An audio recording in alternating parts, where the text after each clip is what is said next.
Welcome back बच्चों। आज मैं जो बात करने जा रहा हूं है क्लास 10th वाले बच्चों के लिए बायोलॉजी, जिसमें आज हम लोग पढ़ने वाले हैं कंट्रोल एंड कोऑर्डिनेशन, जो कि फुल चैप्टर आज हम लोग पढ़ने वाले हैं। तो बच्चों आप लोग वीडियो में बिल्कुल बने रहें और जहां भी प्रॉब्लम हो आप हमें कमेंट करना, क्योंकि क्या है ना, सीबीएसई का जो पैटर्न है बिल्कुल अगर कहें तो कॉन्सेप्ट बेस्ड है ना हो गया है, जो कि आपके एग्जामिनेशंस में सबसे ज्यादा कॉन्सेप्चुअल क्वेश्चंस आने वाले हैं। इसीलिए आपको हर एक टॉपिक को अच्छे तरीके से सुनना और समझना होगा। ठीक है, तो चलिए आज के जो इस वीडियो में जो चैप्टर हम लोग पढ़ रहे हैं, इसमें क्या क्या टॉपिक्स हम लोग पढ़ने वाले हैं।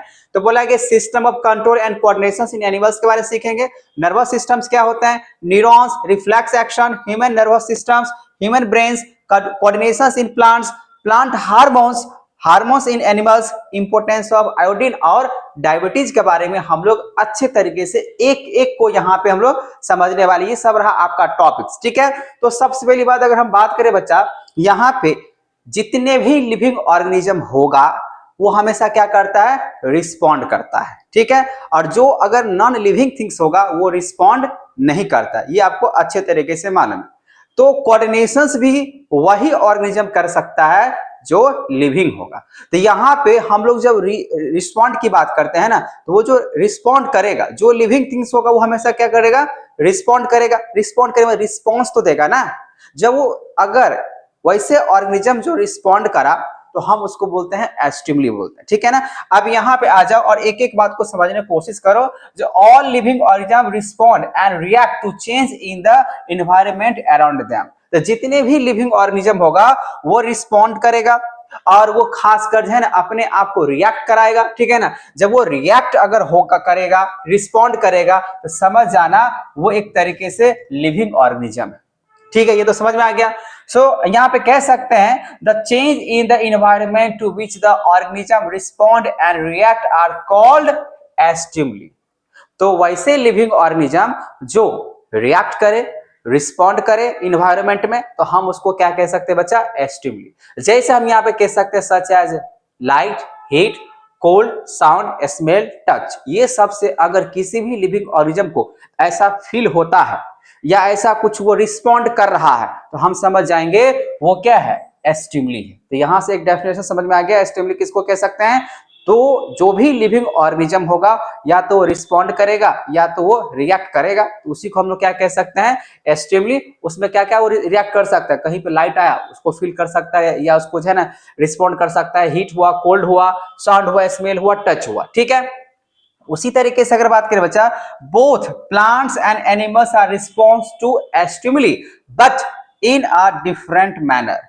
जितने भी लिविंग ऑर्गेनिज्म होगा, तो लिविंग ऑर्गेनिज्म हम लोग सिर्फ अभी तक क्या सीखते हैं, प्लांट या तो एनिमल्स। तो प्लांट रिएक्ट किस तरीके से करेगा या रिस्पॉन्ड किस तरीके से करेगा, आज हम लोग वो सीखने वाले हैं। और ह्यूमन बींग्स मतलब एनिमल्स की बात कर लेते हैं। ह्यूमन बींग्स में सिर्फ ह्यूमंस आ जाएगा, लेकिन हम यहाँ बात करने जा रहे हैं एनिमल्स। तो एनिमल्स किस तरीके से रिएक्ट करेगा, रिस्पॉन्ड करेगा, वो भी हम लोग सीखने वाले हैं। तो यहां तक तो बात आपको समझ में आ गया। इस चैप्टर में हम लोग सीखने वाले हैं जो किस तरीके से लिविंग ऑर्गेनिज्म रिस्पॉन्ड करता है, ठीक है ना, या रिएक्ट करेगा, तो उसको हम लोग समझने वाले हैं। और साथ में प्लांट्स और एनिमल्स दोनों के बारे में सीखने वाले हैं। ठीक है, तो यहाँ पे हम लोग सबसे पहले अगर बात कहें बच्चा, the system for control and coordination in animals के बारे में, तो एनिमल्स में सबसे पहले समझ जाते हैं जो आखिर एनिमल्स में जो कोऑर्डिनेशन था, कोऑर्डिनेशन मतलब यहाँ पे दूसरे होने की वजह से जो हमको रिस्पॉन्ड मिला। जैसे मान लीजिए किसी को आपने लाफा लगा दिया, तो लाफा लगाने के बाद जो वो रिस्पॉन्ड करा, ठीक है ना, तो यहाँ पे उसको आप कह सकते हो स्टिमुली। ठीक है ना। तो यहाँ पे भी उसी तरीके से समझना है, कंट्रोल एंड कोऑर्डिनेशन मतलब किसी चीज को आपने टच किया, फील किया, उसके हिसाब से अपने आप को कंट्रोल किया। जैसे गर्म पानी है, गर्म पानी में ने अपना हाथ लगाया तो आपको फील हुआ हीट का, तो आपने हाथ को क्या किया, पीछे को छिप लिया। इसका मतलब वो अपने आप को कंट्रोल कर लिया, क्योंकि आपके हाथ जो रिस्पॉन्ड करा, रिस्पॉन्ड करने के बाद ही आपको क्या लगा, हीट लगा। अगर आपका हाथ या आपका ब्रेन, आपका शरीर अगर रिस्पॉन्ड नहीं करता तो आप उसको टच करे ही रहते है कि नहीं। ठीक उसी तरीके से हम लोग यहाँ पे समझने वाले हैं जो control and coordination in animals is done with the help of two main system होता है। एक होता है नर्वस सिस्टम और दूसरा की अगर बात करें तो वो होता है एंडोक्राइन सिस्टम। ये ध्यान रखिएगा। यहाँ पे जो हम लोग समझने वाले हैं जो कंट्रोल एंड कोऑर्डिनेशन में, यहाँ पे जो एनिमल्स के द्वारा एनिमल्स के द्वारा, जो animals is done with the help of two main system होते हैं, एक होता है एंडोक्राइन सिस्टम और दूसरा होता है नर्वस सिस्टम। ठीक है, अभी एक एक करके समझने वाले, ये बात आपको समझ में आ गया। 2 मार्क्स से क्वेश्चन यहां से बन सकता है। जो कंट्रोल एंड कोऑर्डिनेशन जो होगा एनिमल्स के लिए, वो किस तरीके से कंप्लीट माना जाता है, तो हम बोलेंगे एक माना जाता है नर्वस सिस्टम के द्वारा और दूसरा माना जाता है इंडोक्राइन सिस्टम के द्वारा। ठीक है, ये बात आपको समझ में आ गया। अब यहां से आगे बढ़ते हैं। आगे यहाँ पे सबसे पहली बात हम बात करने जा रहे हैं नर्वस सिस्टम। देखिए बच्चा, नर्वस सिस्टम से ही आप जो है ना किसी भी चीज के बारे में कुछ हद तक सोच सकते हैं, समझ सकते हैं, ठीक है ना, या तो अपने आप को कंट्रोल कर सकते हैं, जो कि नर्वस सिस्टम का काम होता है, जिसमें अगर कहते हैं मिलियंस ऑफ न्यूरॉन्स जो कनेक्टेड किया जाता है नेटवर्क की तरह, ठीक है ना, और फिर आप कोई चीज को रिस्पॉन्ड करते हो। जैसे मान लीजिए अगर आपको कहीं पे भी अगर चोट अगर लगा, तो चोट लगने के बाद आपका ब्रेन जो है ना मैसेज करता है आपको किसी जगह पे क्या हुआ है, चोट लगा है। तो उसी तरीके से एक नर्वस सिस्टम का काम होता है, जो वो हर एक तरीके से कंट्रोल करने की कोशिश करने वक्त वो आपको रिस्पॉन्ड करके बताएगा कि भाई आपके साथ ये पूरे तरीके से हो रहा है। ठीक है ना, तो चलो अब इस भाषा को हम लोग थोड़ा सा साइंस के भाषा से जोड़ते हैं। तो control and coordinations are provide by nervous and muscular tissue. Muscular tissue मतलब ये जो मसल्स की बातें करते हैं ना, उसी को हम लोग मस्कुलर टिश्यू के नाम से जानते हैं। ठीक है, बोला कि नर्वस टिश्यू जो होता है बच्चा, वो is made of organised network of nerve cell.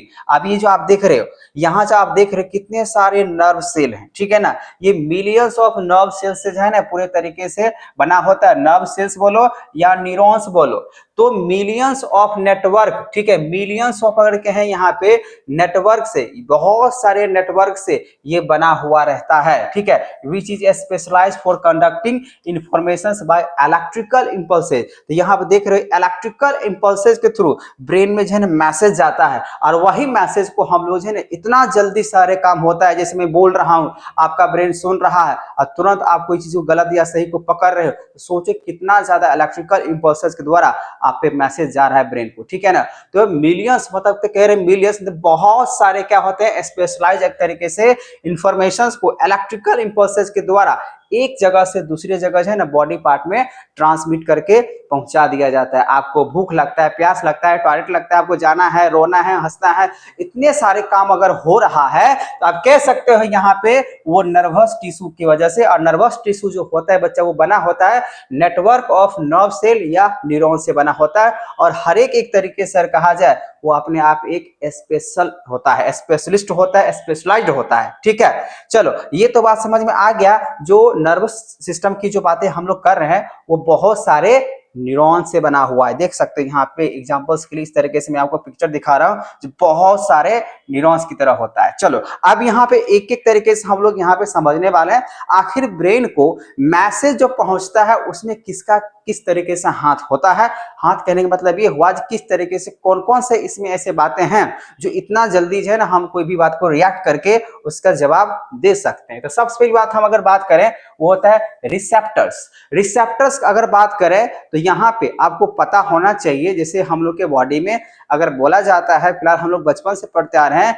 जो 5 ऑर्गन्स मतलब सेंस ऑर्गन की मैं बात कर रहा हूं। ठीक है ना, जो सेंस ऑर्गन होते हैं कितने आपने अभी तक सुना होगा सर, 5 होता है। जैसे आप नोज के बारे में सुने हैं, ठीक है ना, आइज के बारे में सुने हैं, ईयर के बारे में सुने हैं, ठीक है, टंग के बारे में सुने हैं, ठीक है ना, स्मेल के बारे में। इस तरीके से अगर जो बात करते हैं तो ये सब आपका क्या है, ये आपका सेंस ऑर्गन है। इससे जो ऑर्गन्स है आपका, जो बॉडी पार्ट्स है, वो क्या करता है, सेंस करता है, और उसी से आप पता करके बता सकते हो जो आपके साथ आप जो भी चीज फील किए वो आपका खट्टा है, मीठा, क्या सुना, नहीं देखा, ये सब आप अच्छे तरीके से सेंस ऑर्गन से बताते हो, है कि नहीं। इसी चीज को हम लोग यहाँ पे एक रिसेप्टर्स का नाम देते हैं। अभी रिसेप्टर्स है ना, वो एक बात को क्या करेगा, कोई भी चीज को ऑब्जर्व करके डिटेक्ट करेगा, जो भाई ये ऐसा बातें हैं या बॉडी ने आपको ऐसा देखा, तो जहां पे एक डिटेक्टेशन की मतलब डिटेक्ट करने की अगर बातें आएगा ना, तो वहां पे हम लोग आते हैं रिसेप्टर्स का। So these are specialised tips of some nerve cells that detect, यहां पर आप देख सकते हो लिखा हुआ है detect the informations by the environment. तो इन्वायरमेंट में क्या चल रहा है नहीं चल रहा है इस चीज को लेकर यहाँ पर उसको डिटेक्ट किया जाता है। So these are located in our sense organ. तो सेंस ऑर्गन मतलब आपको समझ में आ ही रहा होगा। तो सेंस ऑर्गन जैसे हम ईयर की बात करते हैं जिसको हम लोग कान बोलते हैं, तो हम ईयर को जो अगर रिसेप्टर के हिसाब से अगर देखें तो हम इसको बोलते हैं फोनो रिसेप्टर। ईयर को हम लोग किस नाम से जानते हैं? फोनो रिसेप्टर। मतलब फोन जो होता है बात को हम लोग सुनते हैं, तो यहाँ पे रिसीविंग साउंड। ईयर को हम लोग क्या बोलेंगे? फोनो रिसेप्टर। ये साउंड को क्या करता है? रिसीव करता है। It helps in the hearing and maintaining the balance of body. दूसरी बात है आईज। आईज से हम लोग क्या करते हैं बच्चा? देखते हैं। और देखने की अगर बातें करें हम इसको क्या बोल सकते हैं? Photo receptor. फोटो जो खींचते हैं, फोटो मतलब देखना ही ना, तो फोटो रिसेप्टर जो रिसीविंग लाइट, ठीक है, आप फोटो को आप रिसीविंग लाइट के हिसाब भी बोल सकते हो। It is helping in seeing, मतलब देखने में काम करता है, ठीक है। तो यहाँ पे आईज को बोलते हैं फोटो रिसेप्टर, ईयर को बोलते हैं फोनो रिसेप्टर्स। और यहाँ पे स्किन की अगर बातें करें, it act as a thermoreceptor, जो कि एक तरीके से आपको फील कराता है जो टेम्परेचर कोल्ड है या हीट है कि नहीं है। तो इस तरीके से जो बातें अगर होता है तो आप इसको शामिल कर सकते हो स्किन वाले में। It helps in the feeling heat या कोल्ड एंड टच, है ना।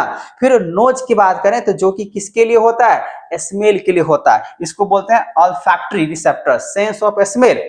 So it helps in the detection of the smell. तो स्मेल को डिटेक्ट करेगा जो प्लेजेंट है या अनप्लीजेंट स्मेल है, ठीक है ना, अच्छा है या बुरा है, ठीक है। और उसके बाद सबसे लास्ट में अगर बात करें, इसको बोलते हैं टंग। तो टंग में जो आता है रिसेप्टर उसको बोलते हैं गैस्ट्री, ठीक है। तो गैस्ट्री जो रिसेप्टर्स होता है वो सेंस ऑफ टेस्ट के लिए होता है। बच्चों आप ये जो 5 जो हमने रिसेप्टर्स की बातें करा ना, प्लीज इसको अच्छे तरीके से याद कर लें, क्योंकि जो case based questions board examinations में आने वाला है वो आपको इस तरीके से दे दिया जाएगा बीच में। जो राम श्याम मोहन इस तरीके से खाना खा रहा है उसको इस तरीके से टेस्ट लगा, उसको इस तरीके से टेस्ट लगा, ठीक है ना, उसको इस तरीके से हुआ, उसको उस तरीके से वो कम सुना ज्यादा सुना, इसमें किस तरीके की प्रॉब्लम क्रिएट हो रहा है, क्या चीज वो डिटेक्ट नहीं कर पाया, ठीक है ना। तो वो आपसे क्वेश्चन पूछ दिया जा सकता है। इसीलिए आपको ये हम कह रहा हूं यहाँ पे, ईयर फोनो रिसेप्टर बोलते हैं, आइज को फोटो रिसेप्टर्स बोलते हैं, स्किन को थर्मो रिसेप्टर्स बोलते हैं, नोज को ऑल्फैक्टरी बोलते हैं और टंग को गैस्ट्री रिसेप्टर्स बोलते हैं। और सबका काम क्या है आपको अच्छे तरीके से मालूम है। ये होता है आपका 5 सेंस ऑर्गन में। ये फिलहाल हम लोग रिसेप्टर के हिसाब से समझे, ठीक है। यहां से क्वेश्चन 110% बनेगा ही बनेगा, ठीक है। चलिए आगे बात करते हैं। न्यूरॉन क्या होता है? जैसे कि अभी आपको मैंने समझाने की कोशिश किया जब भाई it is a structural and functional unit of nervous system. Neuron जो होता है एक फंक्शनल यूनिट होता है, एक स्ट्रक्चरल यूनिट होता है किसका? नर्वस सिस्टम का। अब यहाँ पे मैं आपको एक छोटा सा बात समझाना चाहता हूं। जैसे आप लेके चलो यहाँ पे डेंड्राइट, डेंड्राइट, ठीक है। तो डेंड्राइट तो दिख नहीं रहा है, डेंड्राइट हाँ यहाँ दिख रहा है। तो यहाँ पे जो डेंड्राइट की जो ब्रांचेस की हम लोग बात करते हैं, तो डेंड्राइट यहाँ से अब इंफॉर्मेशंस को यहाँ से लेके कैरी करते हुए एक्सॉन एक तरीके से अगर कहे तो पाइप को बोला जाएगा, और इंफॉर्मेशन जो सिनेप्स टर्मिनल तक ब्रेन तक पहुंचाने का काम करता है। कहने मतलब ये हुआ, हम सारे बातें यहाँ पे नहीं बोले हैं क्योंकि सबका अलग अलग फंक्शंस होता है। एक सिंपल सा भाषा हम ये कहते हैं, ये जो डेंड्राइट दिख रहा है, तो डेंड्राइट क्या करता है? एक पोस्टमैन की तरह काम करता है। और ये पोस्टमैन जो भी इंफॉर्मेशन होगा ये जहां भी रहेगा, डेंड्राइट हमेशा लास्ट वाले पॉइंट पे रहता है, वो यहां से इंफॉर्मेशन को उठा के और हर एक तरीके से ट्रेवल करते हुए एक्सॉन जो कि उसका एक मान लो साइकिल है, ठीक है, उसके द्वारा पहुंचाने के काम करेगा। जैसे पोस्टमैन होता है ना, कोई भी इंफॉर्मेशन को चिट्ठी को लेके पहुंचाता है, मान लो साइकिल से जा रहा है या गाड़ी से जा रहा है, तो पोस्टमैन हम कह सकते हैं डेंड्राइट को, जो कोई चीज को लेके जा रहा है, और एक्सॉन होता है उसके हेल्प कर रहा है, मतलब साइकिल मान लो, ठीक है ना। तो यहाँ पे इस तरीके से काम करते हैं। तो लॉजिकल मैंने बात किया, चलो इसको हम आगे अच्छे तरीके से बात कर लेते हैं, ठीक है ना। अब यहाँ देखो फंक्शन ऑफ न्यूरॉन्स है, अभी आपको समझ में आ जाएगा किसका काम क्या है। आपको मैंने यहाँ पे पिक्चर तो दिखा दिया है कहाँ पे क्या चीज होता है, ठीक है ना। आप बोला कि यहाँ पे द इंफॉर्मेशन फ्रॉम रिसेप्टर्स, तो रिसेप्टर्स क्या होता है समझ में आ गया। जो इन्वायरमेंट में जो भी अगर घटना हो रहा है वो सारे चीज को डिटेक्ट करके बॉडी को जब पहुंचता है तो उस तरीके से आया, तो बोला कि information from receptor is acquired eight the end of dendrite. देखो अगर चिट्ठी कौन लिखेगा, पब्लिक लिखेगा, ठीक है ना, तो पब्लिक के पास जो प्रॉब्लम है, तो प्रॉब्लम जो भी होगा पब्लिक के पास, वो पब्लिक चिट्ठी में लिखा और जो प्रॉब्लम को सॉल्व कर सकता है उसके पास पहुंचाना है। एग्जाम्पल समझ में आना चाहिए हम क्या बात कर रहा हूं। तो मान लीजिए पब्लिक वहां पे अपना चिट्ठी लिखा, लेटर लिखा, और वो लेटर डाकिया को दिया, मतलब पोस्टमैन को दिया, कहने के लिए तो पोस्ट ऑफिस में गिराएगा, ठीक है, आप सही सोच रहे हो, लेकिन मान लो एग्जांपल आपको शॉर्ट यहाँ पे समझाने की कोशिश कर रहा हूँ। तो वो जो पोस्ट किया, ठीक है ना, तो पोस्ट करने के बाद वो जो डाकिया लेके जा रहा है, तो डाकिया इंफॉर्मेशन लेके जा रहा है, तो किसके थ्रू जा रहा है, तो चलो साइकिल या पैदल किसी तरीके से या एरोप्लेन किसी तरीके से जा रहा है, तो अब उसको बोलो एग्जॉन बोल सकते हो, ठीक है ना। तो यहाँ भी देखो ध्यान समझने की कोशिश करो, मैं यहाँ पे क्या कह रहा हूँ, तो बोला कि जो भी रिसेप्टर इंफॉर्मेशन उसके पास है, मतलब इसको मान लो पब्लिक, अब इससे उठाया इंफॉर्मेशन, डेंड्राइट लेके चला, ठीक है ना, a tip of nervous cell, जो कि केमिकल रिएक्शन के हिसाब से होता है, reactions that creates a electrical impulses. आपको पता ही होगा इलेक्ट्रिकल इंपल्सेस के थ्रू ही क्या करता है, ब्रेन को सारे मैसेज को ट्रांसमिट किया जाता है, तो इलेक्ट्रिकल इंपल्सेस के थ्रू जो है ना ट्रांसमिट करके चलेगा। अब यहाँ पे आता है दिस इंपल्स, अब यहाँ से this impulse travel from dendrite से, अब डेंड्राइट जो है वो लेके चला, ठीक है ना, to the cell body and then at the end of axon, कहां पे उसको पहुंचाना है, axon. So chemical are release at the end of axon by the effect of electrical impulses, ठीक है। These chemicals are cross the gap, छोटा छोटा gap होता है उसके बीच में, उसको बोलते हैं सिनेप्स बोलते हैं, ठीक है, and start a similar electrical impulses dendrite of the next neuron. तो हर एक डेंड्राइट के बाद छोटा छोटा गैप होता है, ठीक है ना। एक्सॉन तो होता है भाई लास्ट चीज होता है जो कि पहुंचाने का काम करेगा, पहुंचा देगा, ठीक है ना। सो यहाँ पे बोला गया है जो synapse finally allow delivery of the such impulses from neurons to the other cells such as muscle cells and यहाँ बोला गया ग्लैंड। तो यहाँ पर आप देख सकते हो रिसेप्टर से इंफॉर्मेशन लिया, डेंड्राइट ने लेके चला, और चलने के बाद यहाँ पे इलेक्ट्रिकल इंपल्सेस के थ्रू फाइनली जो डेजिनेशन है एक्सॉन पे, वो इंफॉर्मेशन को क्या करता है, पहुंचा देता है, ठीक है ना। तो यहाँ पे आपको ये बातें समझ में आ जाना चाहिए। ये सब जो इंफॉर्मेशन है यहाँ पे ये इतना जल्दी होता है कि आप समझ ही सकते हो, कोई भी बात को हम लोग कितना जल्दी रिएक्ट कर जाते हैं, है ना। ये बातें आपको बात समझ में आ गया बच्चा।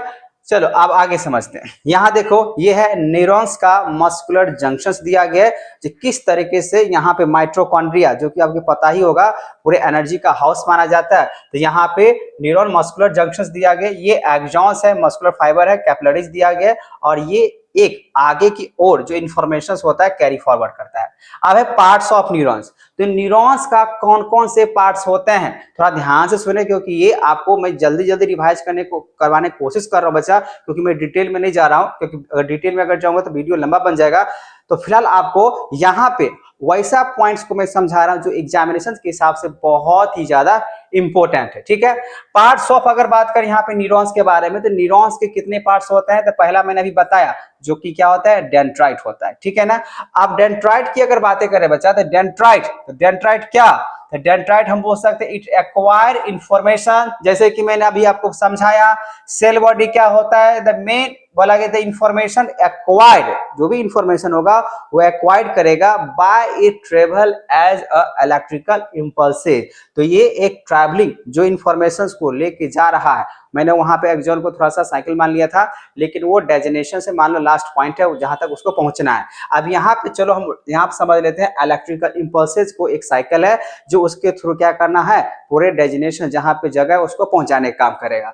तो यहाँ पे डेंड्राइट का काम क्या है, एक्वायर इंफॉर्मेशन कहां से एक्वायर करता है, रिसेप्टर से, ठीक है। तो रिसेप्टर से इंफॉर्मेशन के एक्वायर किया, लिया, अब डेंड्राइट सेल बॉडी में पहुंचाने के लिए इलेक्ट्रिकल इंपल्सेस के थ्रू पहुंचना शुरू करेगा। और एक्सॉन जो होता है, it is the longest fibre होता है on the cell body, is called axon, जो लॉन्गेस्ट फाइबर होता है, ठीक है, जिसको हम लोग क्या बोलते हैं, एक्सॉन। जैसे कि आपने यहाँ पे देखा, ठीक है, जैसे कि आपने यहाँ पे देखा कि किस तरीके से एक्सॉन जो लॉन्गेस्ट फाइबर के हिसाब से पहुंच जाता है, ठीक है।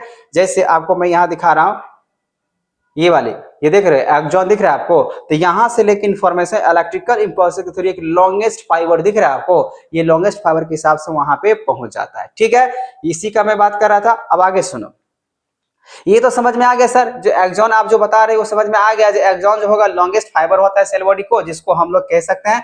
अब इसका जो काम है मैंने बता दिया, it transmit electrical impulses from cell body, cell body के द्वारा, जो सेल बॉडी है, बॉडी में जो सेल है उसके बात कर रहे हैं, to dendrite of next neuron, हर एक न्यूरॉन में ट्रांसमिट करने का काम करता है। इसके बीच में एक बात आता है सिनेप्स के बारे में, ठीक है ना। ये जो सिनेप्स की अगर बात करें बच्चा, ये बोला गया यहाँ पे, it is the gap between the nerve ending of one neuron and dendrite of the other neuron. एक न्यूरॉन के बाद दूसरे न्यूरॉन के बीच में एक छोटा सा गैपिंग आ जाता है, उसी गैपिंग को हम लोग यहाँ पे सिनेप्स के नाम देते हैं। ठीक है, तो बोला कि here electrical signal is converted into chemical signal. तो यहाँ पे जो होता है एक इलेक्ट्रिकल सिग्नल से वो एक केमिकल सिग्नल में कन्वर्ट करेगा, तभी तो हम लोग को बात को ट्रांसमिशन हो सकता है। क्योंकि जैसे हम लोग कोई भी अगर बातें को सुन रहे हैं, जो साउंड एनर्जी है वो एक इलेक्ट्रिकल एनर्जी, फिर उसके बाद केमिकल एनर्जी में बातों को कन्वर्ट करता है, तभी हम लोग को ब्रेन में वो बातें समझ में आता है इंफॉर्मेशन। ठीक है, उसी तरीके से डेंड्राइट से इलेक्ट्रिकल इंपल्सेस के थ्रू एक्सॉन्स जो सबसे लॉन्गेस्ट फाइबर माना जाता है, वो इंफॉर्मेशन उसके थ्रू लेके गया जहां उसको इंफॉर्मेशन जो लेके जाना है वहां तक। और इसी तरीके से हर एक न्यूरॉन से, क्योंकि न्यूरॉन्स एक ही नहीं है, ठीक है ना, तो बहुत सारे न्यूरॉन्स मिलकर अगर बात करें नर्व सिस्टम जो है ना बनता है, तो हर एक नर्व से, हर एक न्यूरॉन से वो इंफॉर्मेशन को कलेक्ट करके तब वो ब्रेन को पहुंचाने का काम करता है। क्योंकि आपका जो ब्रेन है, जो जितने भी एनिमल्स है वो मल्टीपल अगर कहें जो माना जाता है, ठीक है ना, तो जो मल्टी सेलुलर है तो उसके हर एक इंफॉर्मेशन को इकट्ठा करके तभी जो है ब्रेन को पहुंचता है। इसीलिए यहाँ पे हम लोग इसका बात कर रहे हैं किस तरीके से मैसेज को पहुंचाया जाता है। अब यहाँ पे है बच्चा रिफ्लेक्स एक्शन। रिफ्लेक्स एक्शन क्या होता है? जैसे आप लोग को ये तो समझ में आ रहा होगा, जब आप किसी चीज को, जो मान लीजिए गर्म है या ठंडा है, अब जब अचानक उस पे आपको हाथ पड़ता है गर्म चीज पे मान लो, ठीक है ना, तो आप हाथ क्या करते हैं, पीछे की ओर खींच लेते हैं। तो आप हाथ को पीछे की ओर जो जर्क लगा रहे हैं, तो यही एक तरीके से कह लो आप रिफ्लेक्स एक्शंस के बाद, रिफ्लेक्स और एक्शंस हुआ, ठीक है ना।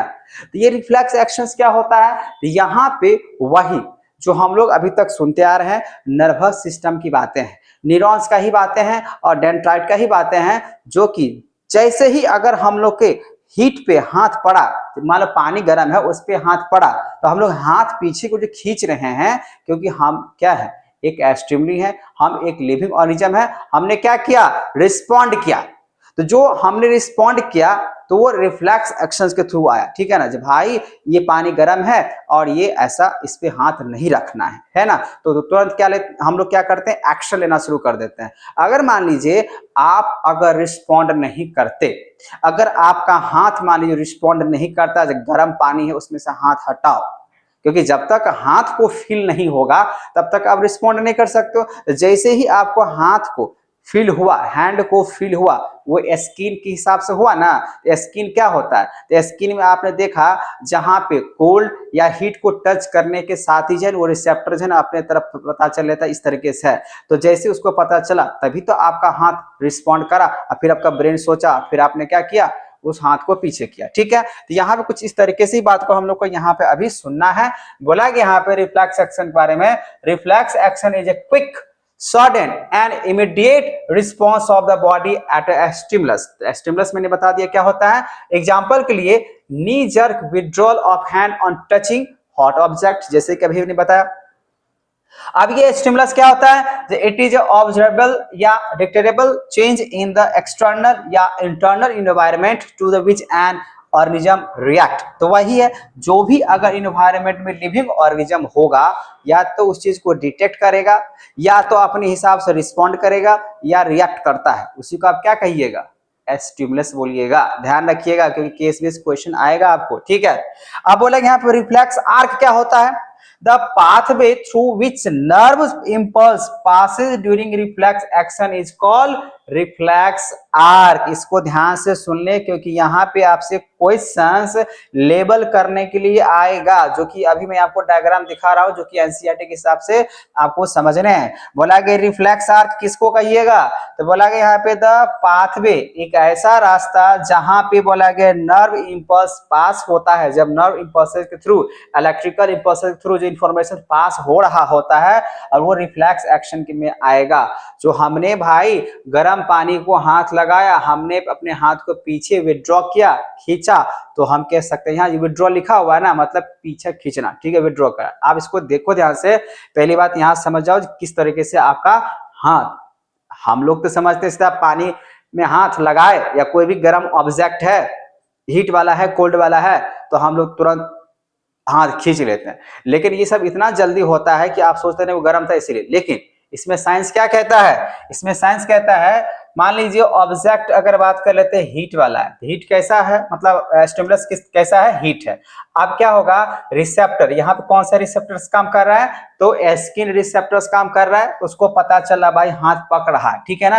पकने के बाद आपका जो स्पाइनल कॉर्ड है, ये स्पाइनल ऑर्गन्स है जिसके द्वारा इंफॉर्मेशन को पहुंचाया जाता है, वो अपने आप को समझा और वो इफेक्टर ऑर्गन जो कि मसल्स, कौन इफेक्ट करेगा, अगर हाथ मान लीजिए गर्म पानी में आप डालिएगा, इफेक्ट किसको होगा, स्किन न होगा, मतलब मसल्स है, मसल्स है, स्किन है, तो वो इफेक्टर ऑर्गन्स को पता चला, ठीक है। और जैसे ही पता चला तो हम लोग क्या किए, रिस्पॉन्स किए, विड्रॉ कर लिया और हमने हाथ को क्या किया, पीछे की ओर खींच लिया।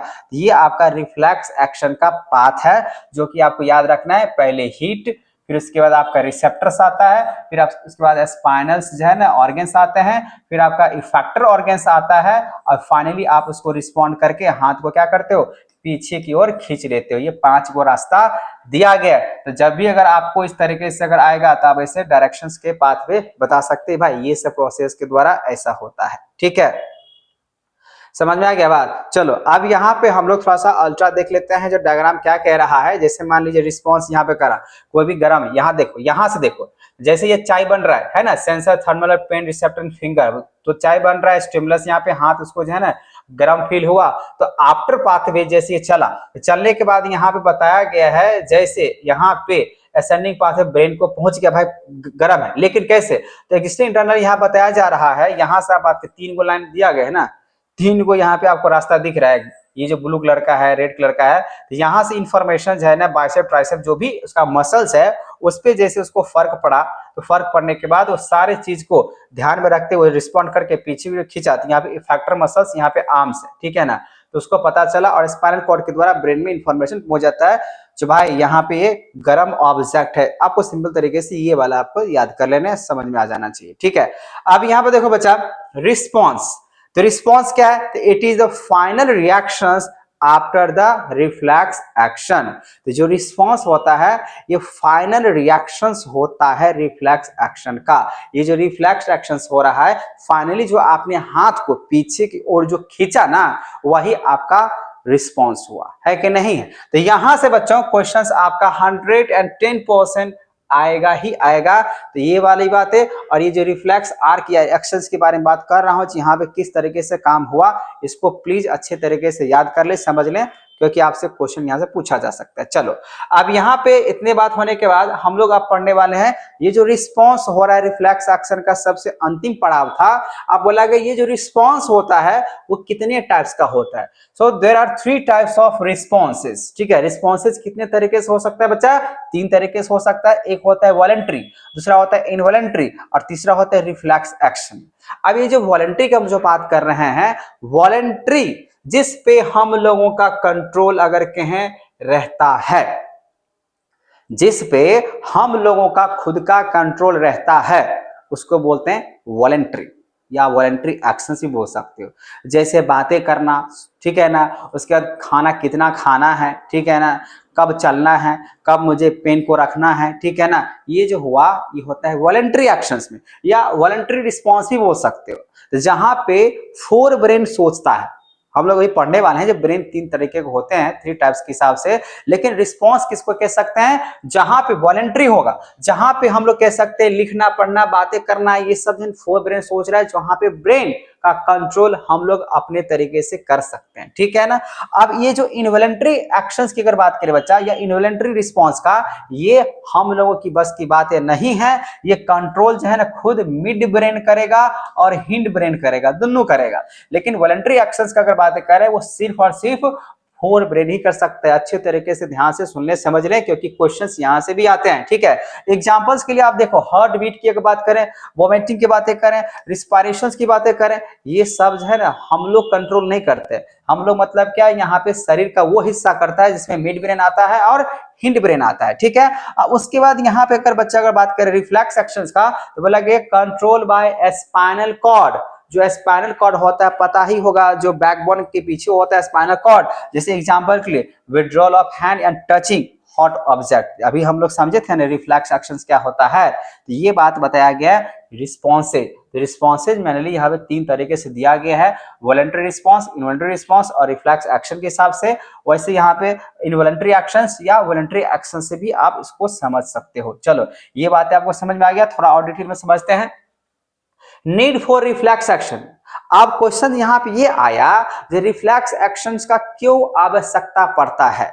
मान लो अगर आपका हाथ पानी गरम, मतलब गर्म पानी में जो टच किए और वहां पे आपको फील ही नहीं होता, तो क्या होता, आपका हाथ जल सकता। फील नहीं हुआ, ठीक है, मानते हैं। तो फील अगर नहीं हुआ, जल तो सकता था ना, है कि नहीं। क्योंकि वहां पे अगर आपको फील हुआ मतलब वहां पे रिफ्लेक्स एक्शन काम किया।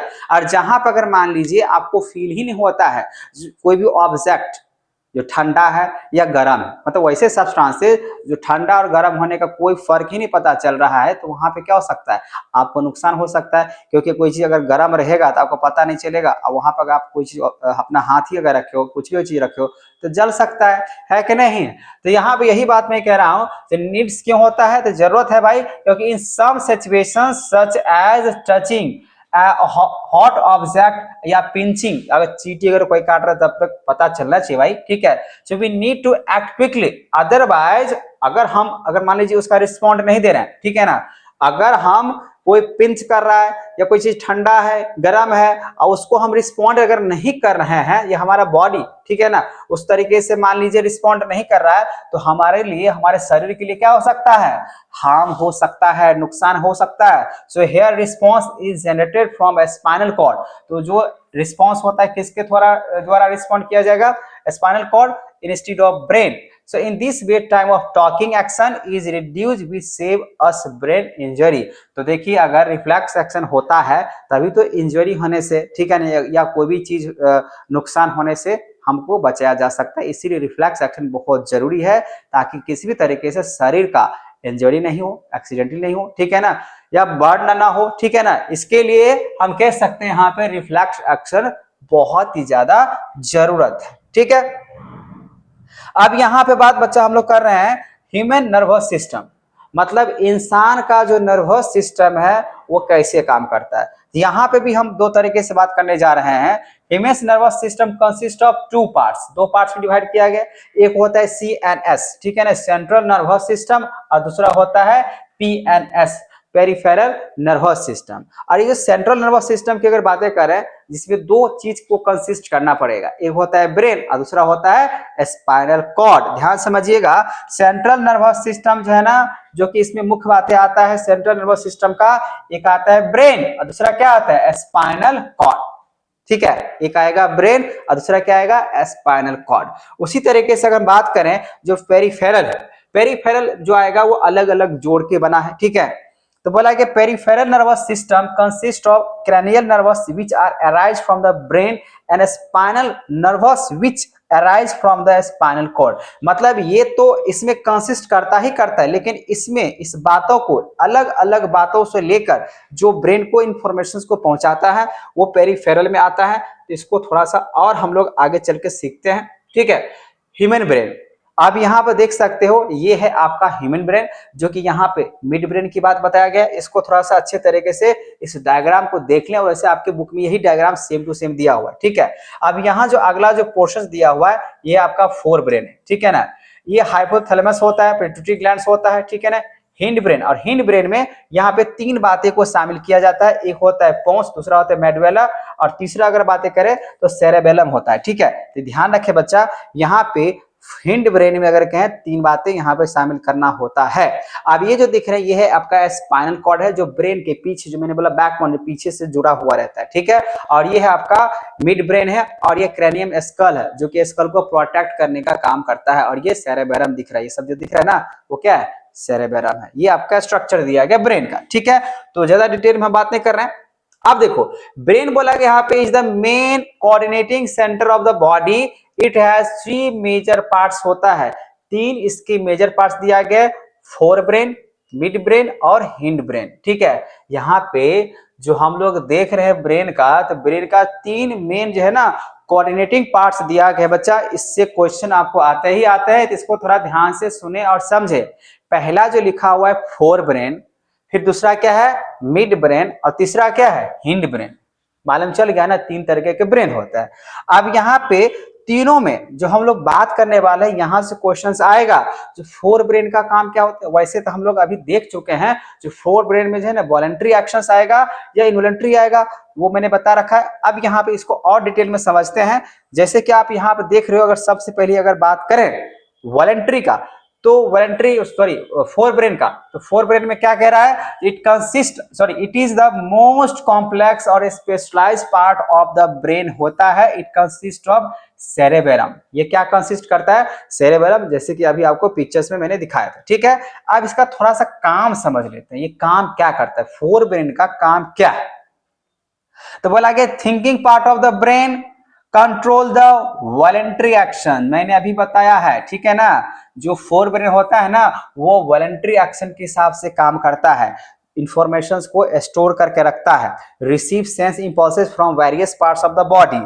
ठीक है, एंड अगर बात करें integrate it centre associated with hunger. ठीक है, ये पूरे इंफॉर्मेशन के लिए एसोसिएट रहता है, हंगर रहता है इंफॉर्मेशन को कलेक्ट करने के लिए। मतलब ये बच्चा आप कह सकते हो यहाँ पे फोर ब्रेन को वॉलंटरी एक्शंस होता है, जहां पे थिंकिंग की, राइटिंग का, टॉकिंग का हम लोग कंट्रोल कर सकते हैं। तो जहां पे अपना भी कंट्रोल रहता है और साथ ही साथ ये ब्रेन का वैसा हिस्सा है जहां पे इंफॉर्मेशंस को स्टोर करके रखा जाता है। ठीक है, ये फोर ब्रेन के बारे में समझ में आ गया।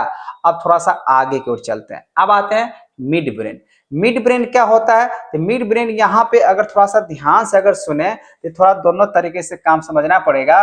बोला कि कंट्रोल जो होता है इसका इनवॉलंटरी एक्शंस होता है। अब इनवॉलंटरी एक्शंस में क्या होता है, जैसे हार्ट बीट की बातें करें, रिस्पायरेशन की बातें करें, मोमेंटिंग की बातें करें, जो हम लोगों के कंट्रोल में नहीं रहता है। ठीक है, so control involuntary action such as change in pupils, जो पुपिल्स का साइज है, आंख का हम लोग बोलते हैं ना, तो pupil size and reflex movements of head, गर्दन, क्या आप 360 डिग्री के हिसाब से बोलते हैं गर्दन को घुमा लेना। ठीक है, हेड को, मतलब हेड हुआ, नेक हुआ, ट्रंक हुआ, तो ये सब थोड़ा सा इम्पॉसिबल लगता है, हम उसको खुद से कर सकते हैं क्योंकि 360 डिग्री से ऐसा नामुमकिन है, मतलब पॉसिबल नहीं है। ठीक है ना, तो ये मिड ब्रेन के हिसाब से होता है, जो कि एक इनवॉलंटरी एक्शंस में आता है। और सबसे बड़ी बात, हिंड ब्रेन में अगर बात करें बच्चा, इट हैज थ्री पार्ट्स।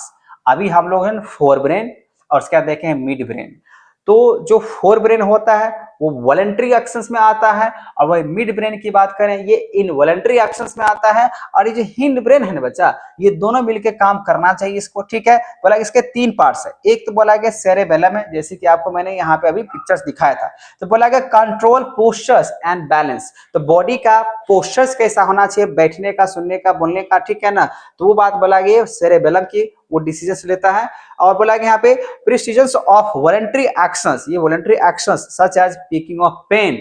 तो वॉलंटरी मतलब क्या होता है, अपना इच्छा, जब मुझे पेन को रखना है, पिक करना, उठाना है, ड्रॉप करना है, तो ये आता है हिंड ब्रेन में भी आता है, वॉलंटरी भी है और इनवॉलंटरी भी है। आप देखो यहाँ पे, जैसे हम इसमें मेडुला की बात करें, कि यहाँ पे हिंड ब्रेन में तीन पार्ट बताया गया। ठीक है ना, तो इसीलिए आपको इसको ध्यान समझना पड़ेगा। मेडुला क्या होता है, बोला गया कंट्रोल इनवॉलंटरी एक्शन। देख लो यहाँ पे चल रहा है आपका जो प्रिक्सेस जो हो रहा है, ये वॉलंटरी एक्शन है, किसके हिसाब से, तो वॉलंटरी एक्शन है आपका सेरेबेलम के हिसाब से, ये है वॉलंटरी एक्शन, जो कि किसमें आता है, हिंड ब्रेन में ही आता है। और यहाँ पे लिख दिया गया है जो मेडुला क्या है, कंट्रोल करता है इनवॉलंटरी एक्शंस को। मेडुला का जो काम है वो काम क्या है, इनवॉलंटरी एक्शंस को कंट्रोल करेगा।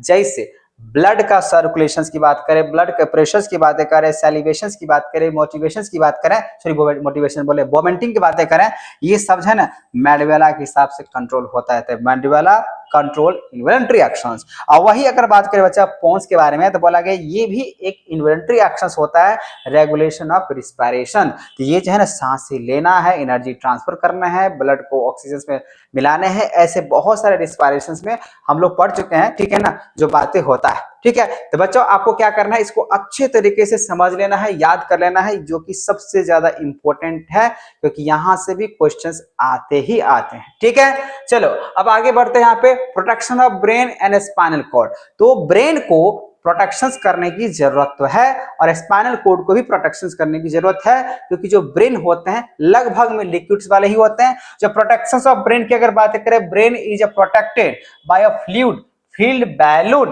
which act as shock या absorber and is enclosed in cranium, skull या brain box। cranium के द्वारा कवर किया हुआ रहता है, प्रोटेक्शन ब्रेन का होता है।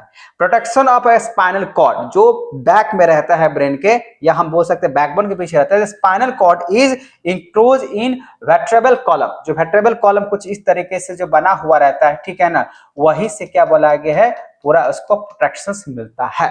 ठीक है, ये आपको तो समझ में आ गया जिसमें क्या क्या बातें बोला गया, इसको आप स्क्रीनशॉट या आप लिख सकते हो। ठीक है, आगे समझो।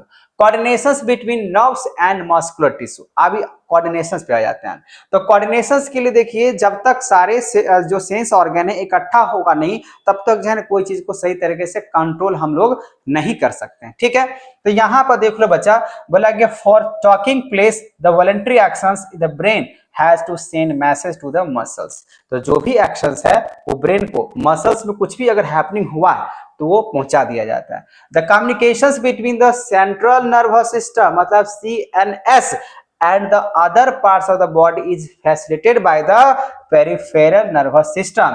तो इसमें अलग अलग बॉडी पार्ट्स के जो फैसिलिटी होता है वो जो कंसिस्ट करता है उसको क्या बोलते हैं, पेरिफेरल नर्वस सिस्टम बोलते हैं। कंसिस्ट ऑफ क्रैनियल नर्वस की बातें करें, arising from the brain, spinal nerve से हुआ, arising from the spinal code. तो अलग अलग जगह से इंफॉर्मेशन को कलेक्ट करके फिर ब्रेन को पहुंचाया जाता है, वो होता है पेरिफेरल नर्वस सिस्टम, जो कि खासकर हम कह सकते हैं यहाँ पे सेंट्रल नर्वस सिस्टम के ही पार्ट्स होते हैं एक तरीके से। ठीक है, ये बात तो समझ में आ गया।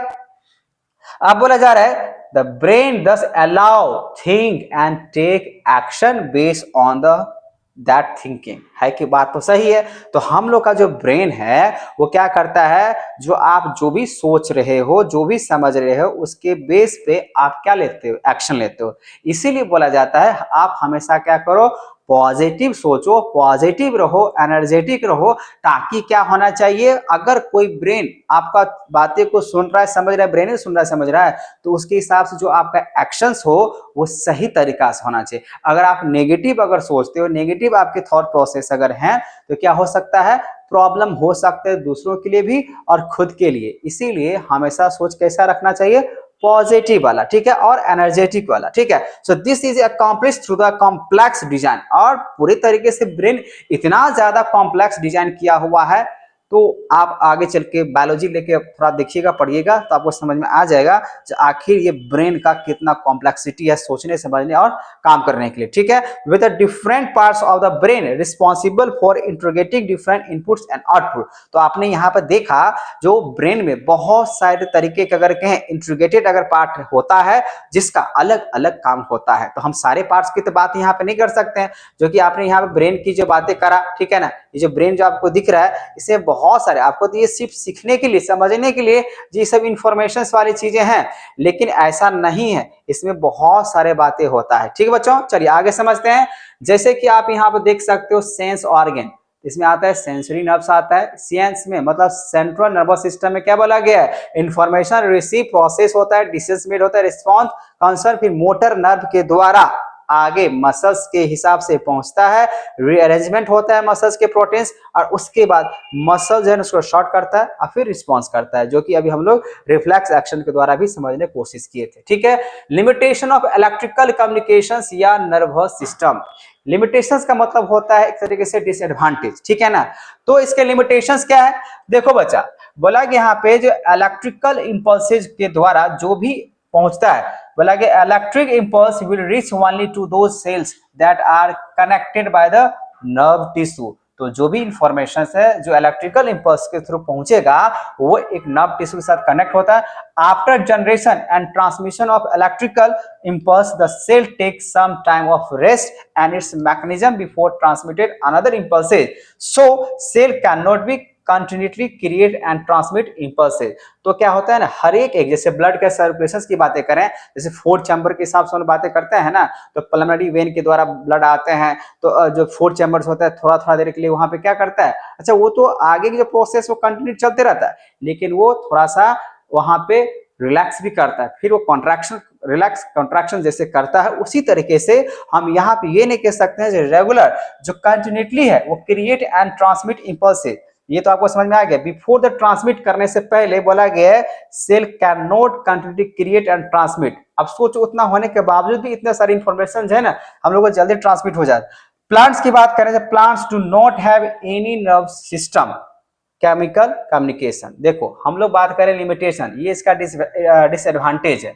मतलब ये इसको फिर से समझने की कोशिश करो, मैंने क्या बोला, electrical impulses will reach only to दो cells are connected by nerve tissue. तो बोला गया इसके द्वारा सिर्फ जो इलेक्ट्रिकल इंपल्सेस जो कनेक्ट होगा सिर्फ वही इंफॉर्मेशन को एक जगह से दूसरी जगह ले जाया जा सकता है, अदरवाइज नहीं। तो इसका डिसएडवांटेज है। दूसरा बात बोला है कि आफ्टर जनरेशन ट्रांसमिशन, जब वो ट्रांसमिशन के बाद जनरेट हो जाता है वो किसके द्वारा, इलेक्ट्रिकल इंपल्सेस के द्वारा, the cell take some time to rest. और सेल क्या करता है, कुछ देर के लिए वो रेस्ट मोमेंट्स होता है, जो दूसरा मैकेनिज्म होने से पहले वो रेस्ट पोजीशंस पे रहता है। So cell can not be continuously create and transmit impulses, तुरंत तुरंत काम नहीं करते, थोड़ा रुक रुक के काम करता है, ठीक है। प्लांट्स की अगर बातें करें उसके पास कोई नर्वस सिस्टम नहीं होता है, वो केमिकल कम्युनिकेशंस की तरह, ठीक है, sorry, plants do not have any nervous system. ये बात तो समझ में आ गया। अब जो मैं बात कर रहा हूं वो है केमिकल कम्युनिकेशन। ये केमिकल कम्युनिकेशन क्या होता है, बोला कि it help in overcoming the limitation of electrical communication. तो इलेक्ट्रिकल कम्युनिकेशंस को कम करने के लिए क्या आता है, केमिकल कम्युनिकेशंस आता है। यहां तक बात बच्चा आपको समझ में आ गया, यहां तक जो बातें समझ में आ गया। अब बोला गया कोऑर्डिनेशंस इन प्लांट्स। अगर कोऑर्डिनेशन इन प्लांट्स की बात करें तो ये किस तरीके से यहाँ पे ये कोऑर्डिनेट कर सकता है, ठीक है। तो इसको हम लोग चलिए अभी हम लोग क्या करते हैं, तो आगे जो बात कर रहे हैं इसमें हम लोग पढ़ने वाले हैं coordinations in plants. There are 3 types of movement in plants. 3 तरीके से प्लांट्स का मूवमेंट्स होता है। वैसे यहाँ पे 3 नहीं 2 ही हम लोग को पढ़ने हैं, जिसमें हम लोग बात करने वाले हैं independent growth of plants, dependent on growth, ठीक है। इसमें हम लोग नेस्टिक के बारे में बात करें। वैसे 3 हम लोग को पढ़ने हैं, लेकिन यहाँ पे 3 लिखा हुआ है, इसमें हम लोग 2 यहाँ बात कर रहे हैं, इंडिपेंडेंट ऑफ ग्रोथ और दूसरा है डिपेंडेंट ऑन ग्रोथ, ठीक है ना। इसको तो ध्यान समझे। इंडिपेंडेंट अगर ग्रोथ की बात करें प्लांट्स के लिए तो बोला कि independent growth has immediate response to the stimulus, ठीक है, जो तुरंत रिस्पॉन्ड करता है उसको बोलते हैं इंडिपेंडेंट, ठीक है। Plants use electrical chemical means convey information from cell to cell, ठीक है। For movement to happen cell change their shape by the changing by the amount of water them resulting and swelling or shrinking of cell। जैसे अगर हम लोग बात करें जो independent of growth की बात करें, जिसमें आता है हम लोग का dropping of leaf of touch me not plant on the touching it. जैसे आप उसको टच करोगे तो वो क्या हो जाएगा, पूरे तरीके से मुरझा जाएगा। कहने का मतलब यहाँ पे ये हुआ बच्चा, जो कोऑर्डिनेशन जो होता है प्लांट्स का वो हम लोग आगे चल के 3 तरीके से देखने वाले हैं, चाहे नास्टिक का और ट्रॉपिकल्स हो, ठीक है ना। अब यहाँ पे जो हम लोग देख रहे हैं जो independent of growth, independent growth किसको बोल सकते हैं, जो तुरंत रिस्पॉन्ड करता है, ठीक है ना। लेकिन डिपेंडेंट जो होता है ना वो तुरंत ग्रोथ रिस्पॉन्ड नहीं करता है। वो कैसे, थोड़ा सा देखो यहाँ पे डिपेंडेंट और ग्रोथ की अगर बातें करें तो यहाँ पे जो आप देख रहे हो बोला कि these movements are tropic movement, ठीक है। हम लोग सीखने वाले यहाँ पे ये ट्रॉपिक मूवमेंट होता है जो डायरेक्शनल मूवमेंट्स के लिए होता है, मतलब इसको हम ट्रॉपिक मूवमेंट भी बोल सकते हैं, या हम कह सकते हैं ये डायरेक्शनल है। जो ट्रॉपिक मूवमेंट होता है वो क्या होता है, डायरेक्शनल के हिसाब से बोला गया है मूवमेंट्स होता है, जो कि रिस्पॉन्ड जो करता है उसमें सबसे पहली बात अगर कहें तो ट्रेंड्रिल्स। तो ट्रेंड्रिल्स क्या होता है, the part of tendril away from the object grow more rapidly as compare to the part of near the object. जैसे आप इस तरीके से जो है ना, कोई मान लीजिए एकदम से यहाँ पे लकड़ी उकड़ी दिया हुआ है और उसमें जब कोई जो प्लांट्स का जो होता है उसमें जो है लतरना शुरू होता है, क्रीपर शुरू हो जाता है, ट्रेंडिस जो है ना उसमें चारों तरफ आना शुरू हो जाता है। ये आप देख रहे हैं causes circulating of tendrils around the object. मान लीजिए आप कद्दू का, ठीक है ना, तो कद्दू का पौधा है, यहाँ पर अगर आया तो क्या करेगा, उसके जो छोटा छोटा जो दाना दाना टाइप का नहीं मतलब बाल टाइप का जो आ जाता है, फिर वो क्या करेगा इसमें जाके लपेटना शुरू हो जाता है, उसको आप ट्रेंडिस बोल सकते हो। जिससे क्या होता है, ये इसके सहारा लेके वो फटाफट ग्रोथ करना शुरू कर देता है कि नहीं, तो उसको बोलते हैं ट्रेंडिस। दूसरी बात आप यहां समझो, यहां से क्वेश्चन 110% आता है, ठीक है। फोटोट्रॉपिज्म, तो फोटोट्रॉपिज्म की अगर बात करें मूवमेंट टुवर्ड्स लाइट, आप देखते हो कि बच्चा जो ऐसे बहुत सारे प्लांट्स होते हैं जैसे सूर्यमुखी है कि नहीं, तो जब सूर्यमुखी के अंदर सनफ्लावर्स, तो क्या होता है जिधर सन का लाइट आएगा वो उधर ही क्या होगा अपना फेस लेके खड़ा हो जाता है कि नहीं। तो ऐसे बहुत सारे प्लांट्स होते हैं जिधर से सन का लाइट आएगा वो उसी तरफ क्या होगा बढ़ना शुरू होता है, उसी को हम लोग क्या बोलते हैं फोटोट्रॉपिज्म बोलते हैं, ठीक है ना।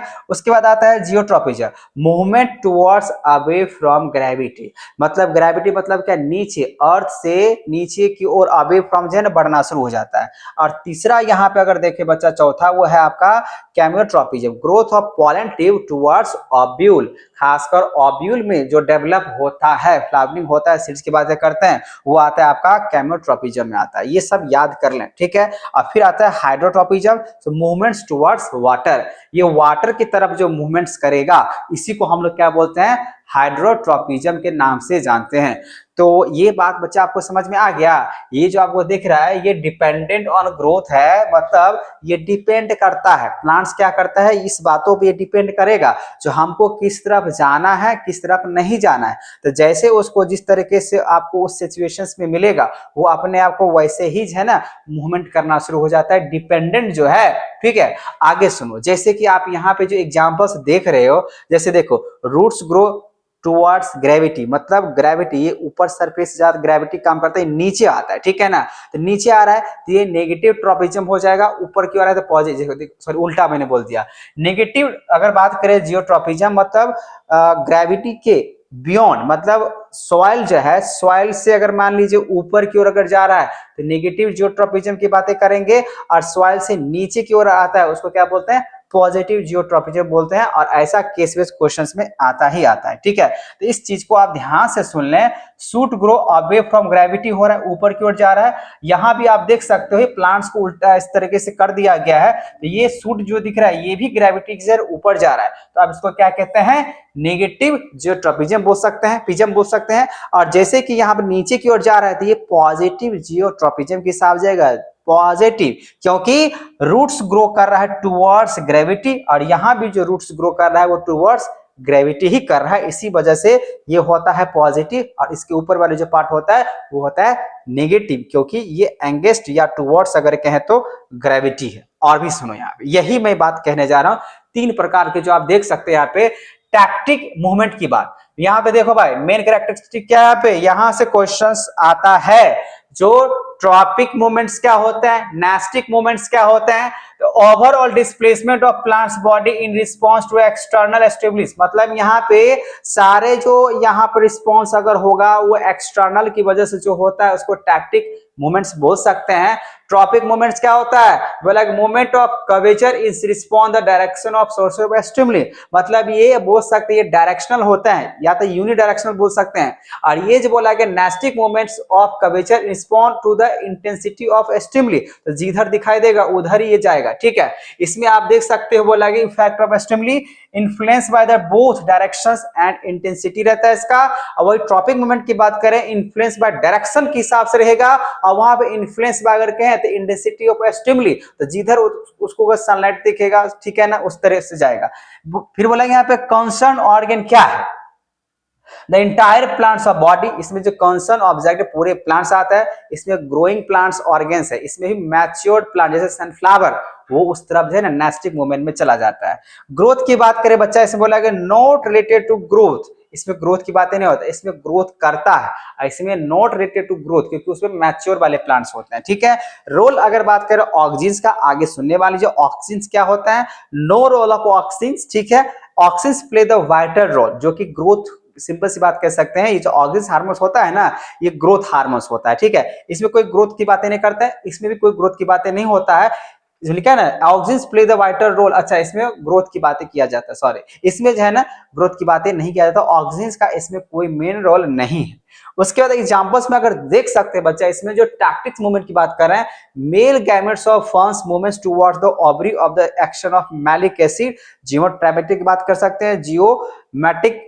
ठीक है, इसमें अगर बात करें shoot growth toward the sources of light, जिसको फोटोट्रॉपिक मूवमेंट बोल सकते हैं, पेटल्स ऑफ सनफ्लावर, वो तो बार बार कह रहे हैं यहाँ पे सनफ्लावर्स। ठीक है ना, bloom in the bright day, light photonastic movement में आ जाता है। ठीक है, ये आपको ध्यान रखना है, खासकर आपके एग्जामिनेशन में दो बातें पूछ दिया जाता है, ट्रॉपिक मूवमेंट्स क्या होता है और नेस्टिक मूवमेंट्स क्या होता है। चलो इसको थोड़ा और से हम डिटेल में सोचे, इसको आपको बता दें। जैसे आप देख सकते हो, इसको जो आपने यहाँ पे देखा था, इसको हम लोग फोटो टैक्टिक के नाम से भी जानते हैं, फोटो टैक्टिक। अब यहाँ जो फोटो एक्टिक की अगर बात करें, these moment occurs in response to the light, ये लाइट की वजह से होता है, जिससे जो स्पोर्ट्स या बोल सकते हैं यहाँ पे क्लाइमेटोमेनस। ठीक है, बोला कि यहाँ पे जियोमेट्रिक्स क्या होता है, it occurs in response to the chemical stimulus होता है, और ये जो थर्मेटिक बात कर रहे हैं, it occurs in response to the heat stimulus के हिसाब से होता है। ये टाइप्स ऑफ जो दिया गया पैराटोनिक मूवमेंट्स के हिसाब से दिया गया है, जो कि पैराटोनिक या टैक्टिक भी बोल सकते हो। वैसे ही आपके एग्जामिनेशन में नहीं आता है, लेकिन मुझे लगा ये भी इंफॉर्मेशन बता देना चाहिए, इस तरीके से होता है। अब इसको याद कर लेना, समझ लेना। ठीक है, अब आगे समझते हैं डिफरेंस बिटवीन ट्रॉपिक मूवमेंट और नेस्टिक मूवमेंट। यहां से क्वेश्चन 10 एंड 100% आता है, इसलिए इसको मैं दोबारा यहाँ पे दोनों को अलग अलग करके बात कर रहा हूँ, क्योंकि हो सकता है वहां पे आप कंफ्यूज कर गए होंगे। तो यहाँ पे मैं आपको सिंपल से भाषा में समझाने की कोशिश कर रहा हूँ। ट्रॉपिक मूवमेंट बोला कि ये डायरेक्शन ऑफ मूवमेंट होता है, is the direction of stimulus, तो जिधर जिधर जो है ना डायरेक्शन होगा उधर ये बढ़ना शुरू हो जाएगा। ठीक है, लेकिन नेस्टिक मूवमेंट की बात करें, direction of movement is not determined, ये डायरेक्शनल नहीं होता है ये। ठीक है ना, एग्जांपल्स के लिए अगर देख लें, यहाँ पे मूवमेंट्स आर बहुत स्लो होता है, पहली बात तो ये, और इसका मूवमेंट है ना बहुत ज्यादा फास्ट होता है। जैसे बोला गया एग्जांपल्स के लिए, the growth of pollen tube towards a chemical sensitive touch me not plant, इसमें आ जाता है, ट्रॉपिक मूवमेंट्स में आ जाते हैं। और नेस्टिक मूवमेंट बोला गया, the folding of and dropping of leaves are produced by built during the process of fertilization in the flowers, ये आता है नेस्टिक मूवमेंट्स में आ जाता है। ठीक है, तो उसमें डायरेक्शंस की अगर बातें करें तो ज्यादा है ना, उसमें कहीं भी डायरेक्शन नहीं होता है, इसमें नहीं होता है। ठीक है, चलो ये बात समझ में आ गया। अब आगे समझते हैं प्लांट हार्मोन्स। अभी प्लांट हार्मोन्स क्या होता है, देखिए चाहे प्लांट्स हो या एनिमल्स हो, सब में क्या होता है, हार्मोन्स एक्टिव होता है। जितने भी लिविंग ऑर्गेनिज्म है उस सब में हार्मोन्स रहता ही रहता है। ठीक है, देखो प्लांट्स हार्मोन्स की अगर बात करें, बच्चा बोला कि दीज आर केमिकल कंपाउंड्स होता है, जो हार्मोन्स है वो क्या है, these are chemical compounds which help to coordinating growth, development and response to the environment, ये भी सही है। मेन प्लांट्स हार्मोन्स की अगर बात करें बच्चा, जैसे ऑक्सीन, यहां से आप ध्यान से सुनना और समझना शुरू कर दें, क्योंकि यहां से क्वेश्चंस आते हैं। ऑक्सीन्स का काम क्या है प्लांट हार्मोन्स में, बोला कि this hormone sensitise the shoot tip, growth करने की जो बात मैंने बोला ना, वही है, it help the cell grow longer. ये जो शूट होता है उस शूट को क्या बोला गया, बढ़ाने का काम करता है। ये इंडिपेंडेंट इन्वॉल्व होता है फोटोट्रॉपिज्म के हिसाब से, रिस्पॉन्स करता है टुवर्ड्स लाइट या सनलाइट भी बोल सकते हो, जैसे जैसे सनलाइट जिस तरफ होगा उस तरफ ही इसका मूवमेंट क्या होता है, बढ़ जाता है। गिबरेलिन की अगर बात करें तो गिबरेलिन बोला गया it help in the growth of the stem, और ये जो स्टेम है ये ग्रोथ करेगा। एक तो हुआ रिस्पॉन्ड कर रहा है, मतलब शूट टिप क्या हो रहा है, बढ़ रहा है, वो ग्रो कर रहा है, बढ़ रहा है। और एक होता है यहाँ पे गिबरेलिन की अगर बातें करें, वो ग्रो, यहाँ पे ग्रोथ कर रहा है, ग्रोथ। और ये क्या कर रहा है, यहाँ पे शूट टिप की अगर बातें करें, जिधर सन का लाइट दिखा उधर ही वो टेढ़ा मेढ़ा होकर निकल जाता है। ठीक है, और यहाँ पे साइटोकिनिन्स की अगर बात करें तो बोला गया ये सेल डिविजन में काम करता है। It promotes cell division, this is present is in greater concentration in fruits and seeds, ये सेल डिविजन करता है। तो साइटोकिनिन्स की वजह से ही कह सकते हैं यहाँ पे जो फल से क्या बोलते हैं, फ्लावर से फ्रूट्स, ये सब जो बनाने की बात करें, सेल डिवाइड होगा तो फ्लावर से फ्रूट्स भी बनेगा, सीड्स भी बनेगा। ये साइटोकिन्स काइटोकिन्स का काम करता है। उसके बाद अगर बात करें एब्सिसिक एसिड की बात करें तो बोला कि it inhibits growth, it also causing wilting of leaf and also known as a stress hormones. इसको हम लोग एब्सिसिक एसिड को स्ट्रेस हार्मोन्स के नाम से भी जानते हैं। ये पकने, जो हम साइटोकिन्स की बात कर रहे हैं पहले, ठीक है ना, जो साइटोकिन्स जो देख रहे हैं बच्चा, ये फल फ्रूट जो हम बातें कर रहे हैं, फ्रूट्स एंड सीड्स की बातें कर रहे हैं, ये एक हेल्प करेगा पकने या उस तरीके से, ठीक है।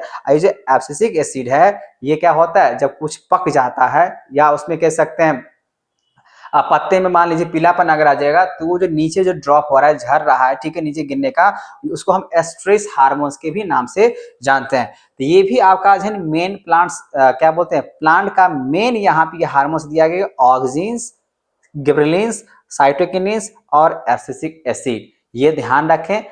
और भी होते हैं, फिलहाल के लिए आपको इतना से काम चलाने हैं।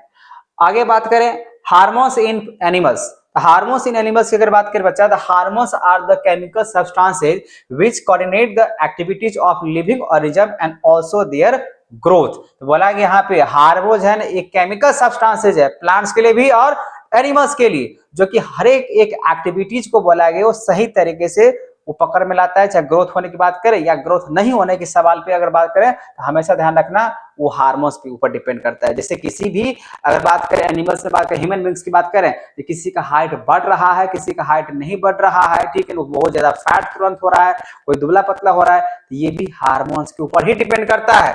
जैसे इसमें अगर बात करें, जिसमें अगर बात करें हार्मोन्स में सबसे पहले अगर बात कर ले बच्चा, इंडोक्राइन ग्लैंड्स। ये जो ग्लैंड्स होता है बोला these glands secret their product hormones into the blood and the main organs of releasing the hormones. ये ब्लड में ही इस तरीके से रिलीज करता है, इसको एंडोक्राइन ग्लैंड्स बोलते हैं। अब इसमें हम लोग बहुत सारे बातों को समझने वाले हैं। The list of endocrine gland जो होता है, इसमें बहुत सारे ग्लैंड्स आते हैं इंडोक्राइन ग्लैंड्स में। Hormones names and their function are given जो है ये रहा, ठीक है। जिसमें हम लोग यहाँ पर अगर देखें, जैसे देखो हाइपोथैलेमस की बात करें, ठीक है ना, पैनियल ग्लैंड्स की बात करें, पिट्यूटरी ग्लैंड्स की बातें करें, थायराइड ग्लैंड्स हुआ, फिर उसके बाद है ना पैराथायरॉइड ग्लैंड्स हुआ, थर्मस हुआ, पैनक्रियाज हुआ, टेस्टिस हुआ, एडेनल ग्लैंड्स हुआ। ये सब जो देख रहे हैं मेल और फीमेल का, ये एक इंडोक्राइन ग्लैंड्स में ही आते हैं, जो कि सबका अलग अलग फंक्शन होता है, सब हार्मोन्स में ही आते हैं, ठीक है। अब यहाँ पे अगर मैं आपको एक एक करके समझाने की अगर कोशिश करूं तो ध्यान से सुनो। ये जो थायरॉक्सिन है, जो कि एक तरीके से इंडोक्राइन ग्लैंड्स में ही आते हैं, तो बोला कि थायरॉक्सिन क्या है, this hormone is secreted by the thyroid. किसी को थायराइड अगर हो जाता है उसकी बात कर रहे हैं। The thyroid is located in neck, गर्दन में होता है, ठीक है, छोट में होता है। Regulate the metabolism of carbohydrates, fats and protein. किसी में अगर बात करें कार्बोहाइड्रेट की मात्रा बढ़ जाना, फैट्स की मात्रा बढ़ जाना, प्रोटीन की मात्रा बढ़ जाना, वो थायरॉक्सिन इंडोक्राइन ग्लैंड्स की वजह से ही होता है। ग्रोथ हार्मोन्स, तो ग्रोथ हार्मोन्स में कौन चीज आता है, this is secreted by the pituitary glands, जो कि मास्टर ग्लैंड के नाम से भी जानते हैं। This gland is located mid brain में रहता है। It regulate growth and development. ये जो ग्रोथ हार्मोन को हम लोग कहते हैं पिट्यूटरी ग्लैंड, जो कि ब्रेन की तरफ से होता है और इसका जो काम है ग्रोथ एंड डेवलपमेंट के लिए है। एड्रेनालाइन अगर बात करें तो बोला कि this hormone is secreted bye adrenal, the adrenal gland is located above the both kidney. जैसे कि अभी आपको मैंने डायग्राम दिखाया, ठीक है ना, किडनी के ऊपर होता है। It regulate blood pressure, increasing and heart beat, carbohydrate metabolism during emergency. Emergency के दौरान ये एड्रेनल जो हार्मोन्स होता है वो एक्टिव होता है। इसमें किडनी के ऊपर ये रहता है जो ब्लड प्रेशर, मान लीजिए कोई चीज का गुस्सा होना, ठंडा होना, कुछ भी चीज की बात करें तो ये तुरंत इमरजेंसी में है एक्टिव हो जाता है। इंसुलिन, इंसुलिन की अगर बात करें, this hormones is secreted bye pancreas.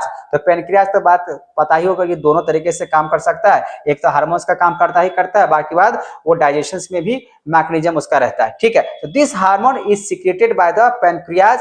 This pancreas is located below the stomach. जैसे आपको मालूम है स्टमक के नीचे, स्टमक कैसा शेप में होता है, बी शेप में होता है, ठीक है ना, बीन शेप में होता है, या ठीक है।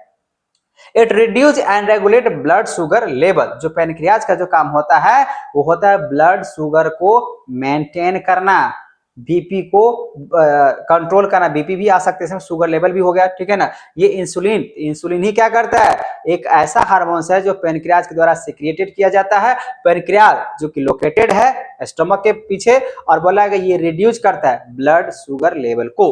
अब यहाँ पे सेक्स हार्मोन्स की अगर बात करें बच्चा, तो बोला गया टेस्टोस्टेरोन इन मेल्स, तो this hormone is secreted by the testis. The testis is located in बोला गया genital area, it changes associated with the puberty sexual maturity. तो हार्मोन्स अगर बात करें तो हार्मोन्स होने की वजह से एक तरीके से जो टेस्टोस्टेरोन अगर बात करें मेल्स में होते हैं वो एक्टिव होते हैं। अगर ये हार्मोन्स अगर मेल्स में अगर ना हो तो हम कह सकते हैं वहां पे प्यूबर्टी नहीं आएगा और ना ही वो सेक्सुअल मैच्योरिटी उसके पास आएगा। ये हार्मोन्स होने की वजह से हम कह सकते हैं उसमें चेंजेज आता है। एस्ट्रोजन की अगर बात करें जो कि फीमेल हार्मोन्स होते हैं, उसमें बोला गया this hormone is secreted by ovaries और the ovaries located in the lower abdomen area, the change associated with the puberty sexual maturity. मतलब ये हुआ जिसमें अगर टेस्टोस्टेरोन नाम का अगर हार्मोन्स होता है वही प्यूबर्टी होता है, उसी के अगर पास सेक्सुअल हार्मोन्स एक्टिव होता है और हम के मेल के लिए। और एस्ट्रोजन की अगर बात करें, एस्ट्रोजन ये जो होता है फीमेल्स के लिए हार्मोन्स होता है, अगर ये हार्मोन्स अगर ना रहा तो हम कह सकते हैं वो सेक्सुअल मैच्योरिटी नहीं हो सकता है वुमेन्स के लिए, गर्ल्स के लिए, फीमेल्स के लिए। ठीक है, बात समझ में आ गया। अब यहाँ पे ये सब हुआ आपका हार्मोन्स। आगे समझो, आगे बोला गया इंपोर्टेंस ऑफ आयोडीन। आयोडीन का इंपोर्टेंस क्या है, नमक का। यहां से भी क्वेश्चन आते हैं लेकिन बहुत कम आते हैं। तो आयोडीन का जो इंपोर्टेंस है वो आप क्या सोच समझ सकते हो भाई, नमक ज्यादा खाना चाहिए या कम खाना चाहिए। देखिए नमक तो ज्यादा नहीं खाना चाहिए, कम खाना चाहिए। बोला गया यहाँ पे आयोडाइज सॉल्ट जिसको NaCl जो हम लोग कॉमन सॉल्ट खाते हैं, ठीक है ना, बोला गया iodise salt is necessary because iodine mineral is essential part of the thyroxine. जो थायरॉक्सिन मान लीजिए गला में हो जाता है, घेगापन जो बात कर सकते हैं, ठीक है, जिसको थायराइड हो जाता है उसके हिसाब से। ठीक है, तो बोला गया thyroxine regulate metabolism of carbohydrate fats and protein, so we must consume iodized salt, जो घेगापन नहीं आए, मोटा चमड़ी ना हो जाए, ठीक है ना।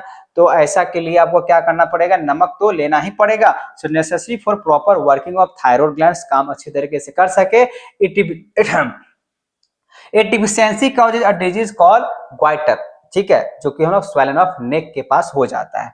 अब है डायबिटीज, तो डायबिटीज ये तो बात समझ आ गया, आयोडीन नहीं खाने की वजह से ग्वाइटर हो जाता है। इसलिए अगर ग्वाइटर से बचना है या हम कह सकते हैं थायराइड से बचना है, थायरॉक्सिन जो हार्मोन से बचना है, तो आपको नमक लेना चाहिए, खाने चाहिए, लेकिन ज्यादा नहीं, फिर बीपी ज्यादा हो जाएगा। डायबिटीज की अगर बात करें तो बोला diabetes is a disease in which sugar level जो है ना इंक्रीज हो जाता है, ठीक है ना। शुगर लेवल क्या हो जाता है, इंक्रीज। और शुगर लेवल जो हमने बताया आपको कहाँ होता है, पेनक्रियाज की वजह से होता है, ठीक है। कॉजेज ऑफ जो डायबिटीज होता है बच्चा, डायबिटीज क्यों होता है, तो बोला गया disease is causes due to the deficiency of insulin of hormone, मतलब इंसुलिन हार्मोन्स के कमी होने की वजह से डायबिटीज होते हैं, जो कि किसके द्वारा सिक्रेटेड किया जाता है, तो पैनक्रियाज के द्वारा। That is responsible to control blood sugar, जो कि पैनक्रियाज क्या करता है, ब्लड शुगर को एक तरीके से कंट्रोल करेगा, लेवल क्या होना चाहिए, नहीं होना चाहिए। अगर मान लीजिए किसी भी इंसान को अगर डायबिटीज अगर हो जाता है, उसके लिए क्या कर सकता है, तो इंजेक्शन ऑफ इंसुलिन का ले सकता है। जैसे अगर इंसुलिन हार्मोन्स का अगर इंजेक्शन लेगा तो उसका डायबिटीज ठीक हो सकता है। बात समझ में आ गया बच्चा, बात समझ में आ गया। अब इसको थोड़ा सा लास्ट में हम लोग देख लेते हैं, इसका फीड मैकेनिज्म क्या हो सकता है। बोला कि excess of deficiency of hormones has harmful effect in our body. तो अगर हम लोग के बॉडी में अगर कोई हार्मोन्स ज्यादा हो जाता है या कम हो जाता है, तो दोनों केस में क्या है, शरीर के लिए, बॉडी के लिए प्रॉब्लम होता है, ठीक है। तो ये ऐसा का मैकेनिज्म है। So feedback mechanism makes sure that hormone should be secreted in precise quantity, सही मात्रा में होना चाहिए हार्मोन्स, जिससे क्या हो सके, सही तरीके से सही समय पे आपका शरीर जो मेटाबॉलिज्म है शरीर का, जो चीजें है वो सही तरीके से रेगुलेट कर सके, ठीक है। So feedback of mechanism to control sugar level in blood is as follow के हिसाब से अगर देखें किस तरीके से किया जा सकता है। Sugar level in the blood rise, detect cell of pancreas, फिर बोला कि सेंथाइज करता है इंसुलिन के हिसाब से।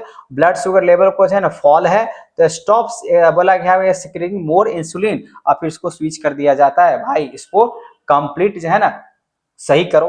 तो ध्यान रहे बच्चा, ज्यादा हार्मोन्स कम हार्मोन्स दोनों केस में क्या होता है, तो प्रॉब्लम होता है। तो थैंक यू फॉर वॉचिंग हम कह सकते हैं यहाँ पे। अगर आपको वीडियो अगर अच्छे तरीके से अगर समझ में आ गया है, जो कि मैंने एक फास्ट रिवीजन के हिसाब से आपको मैंने समझाने की कोशिश किया, फिर भी अगर मान लीजिए जल्दी जल्दी में कुछ बातें मैंने अगर ऐसा बोल दिया होगा जिसको आपको लग रहा है कि ऐसा नहीं, ऐसा होना चाहिए, तो आप मुझे कमेंट बॉक्स में आप बताएं। जो भी अगर मान लीजिए गलती ढूंढ सकते हैं तो उसके हम जो नाम है पिन अप करके कमेंट बॉक्स में आपको छोड़ जाएंगे, ठीक है। तो अगर कोई भी अगर प्रॉब्लम नहीं है तो प्लीज इस वीडियो को लाइक शेयर एंड सब्सक्राइब करना ना भूलें। Thank you.